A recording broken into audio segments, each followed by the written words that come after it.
SSC Words presents. We're going to learn a new word today. Thanks for watching the video. Subscribe for more updates. Please leave your valuable comments and likes.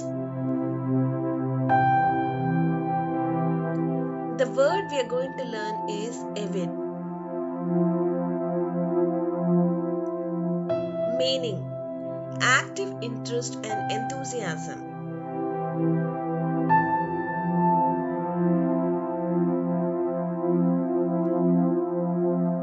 Peter is an avid cricket fan and watches all the matches without missing.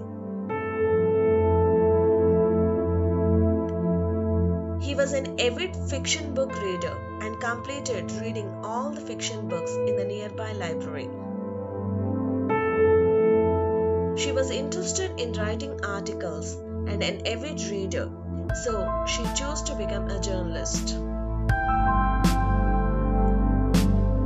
The region people took avid interest for their candidates campaign. She was an avid designer since childhood.